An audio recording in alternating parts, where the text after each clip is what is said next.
আগামী 20 জুন শুক্রবার থেকে ব্রিটিশদের ঘরের মাঠে 5 টেস্টের সিরিজ খেলতে নামছে টিম ইন্ডিয়া। 20 তারিখ লিডসে প্রথম টেস্ট, এরপর 2রা জুলাই দ্বিতীয় টেস্ট খেলবে ভারত। 10ই জুলাই লর্ডসে তৃতীয় টেস্টে মুখোমুখি হবে ভারত ও ইংল্যান্ড। 23শে জুলাই থেকে ম্যানচেস্টারে চতুর্থ টেস্ট, 31শে জুলাই থেকে ওভালে পঞ্চম টেস্ট খেলবে টিম ইন্ডিয়া।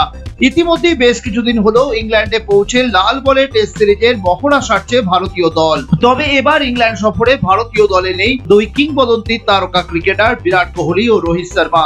কিছুদিন আগে টেস্ট ক্রিকেট থেকে অবসর ঘোষণা করেছেন দুইজনেই। ফলে এবার বিরাট রোহিত ছাড়াই ইংল্যান্ডের মাটিতে লড়াই করতে হবে ভারতীয় দলকে। টেস্ট ক্রিকেটে অধিনায়কের দায়িত্ব পাওয়ার পর এই প্রথমবার লাল বলের ক্রিকেটে অধিনায়কের ভূমিকায় কঠিন ব্রিটিশ চ্যালেঞ্জ সামলাতে নামবেন অধিনায়ক শুভমান গিল।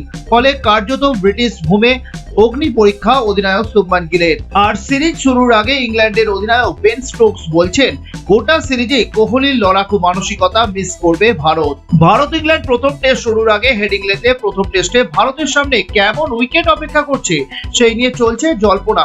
ইংল্যান্ড কি সবুজ উইকেট বানাবে নাকি ব্যাটাররাও সুবিধা পাবে? হেডিংলের উইকেট নিয়ে মুখ খুললেন সেখানকার পিচ প্রস্তুতকারক রিচার্ড রবিনসন।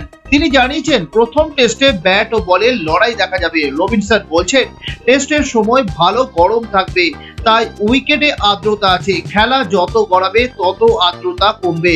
খেলা শুরু 3-4 দিন আগে হেডিংলেতে সবুজ পিচ দেখা যাচ্ছে, কিন্তু রবিনসন জানিয়েছেন এত ঘাস থাকবে না, তা ছেটে ফেলা হবে। তিনি আরো জানিয়েছেন, ঘাস ছেটে ফেলবো।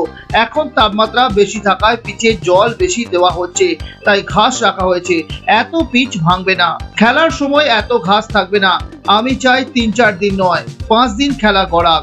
ভারত ইংল্যান্ড প্রথম টেস্টের ভারতীয় দল কেমন হতে চলেছে সেই নিয়েও চলছে জোর আলোচনা।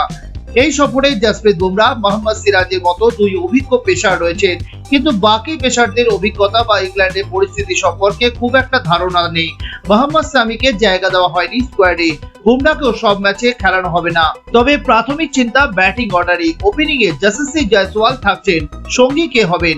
লোকেশ রাহুল ওপেন করলে 4 নম্বরে বিরাটের জায়গা কে নেবেন? অভিমন্যু নাকি সাই সুদর্শন? কাকে সুযোগ দেওয়া হবে? এখন নানান প্রশ্ন। তার কারণও রয়েছে, প্রথমবার টেস্ট স্কোয়াডে ডাক পেয়েছেন সাই সুদর্শন। অন্যদিকে দীর্ঘ সময় ভারত এই দলের নেতৃত্ব দিচ্ছেন। বেশ কয়েকবার টেস্ট স্কোয়াডে জায়গা পেলেও অভিষেক হয়নি অভিমন্যু ঈশ্বরনের। এত প্রশ্নের মধ্যে এখন অব্দি যে সম্ভাবনা দেখা যাচ্ছে তাতে যশস্বীর সঙ্গে হয়তো ওপেন করবেন কেএল রাহুলই। 3 নম্বরে দেখা যেতে পারে সাই সুদর্শনকে। তবে এই পজিশনের দাবিদারও অনেক। সাইয়ের লড়াই ঘরোয়া ক্রিকেটে অভিমন্যু ঈশ্বরনের সঙ্গে। আবার সেকেন্ড কিপার ধ্রুব জুরেলের সম্ভাবনা উড়িয়ে দেওয়া যাচ্ছে না। এতদিন এই পজিশনে ব্যাট করছিলেন শুভমান, যদিও তিনি তার পারফরমেন্স খুব একটা আশা জাগানোর মতো নয়।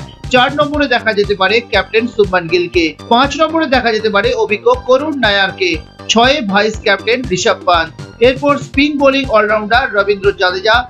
আরো একটা প্রশ্ন রয়েছে, নীতিশ রেড্ডি নাকি Shardul Thakur? Pace bowling allrounder কে হবে? শার্দুল আগেও ইংল্যান্ডের নজর কেড়েছেন। বর্ডার গাভাস্কার ট্রফিতে দুর্দান্ত সেঞ্চুরি করেছিলেন নীতিশ, যদিও শার্দুলকে এগিয়ে রাখা হচ্ছে প্রথম ম্যাচের জন্য। 3 পেসার জাসপ্রীত বুমরাহ, মোহাম্মদ সিরাজ এবং প্রসিদ্ধ Krishna. Bureau report, sky news Bangla.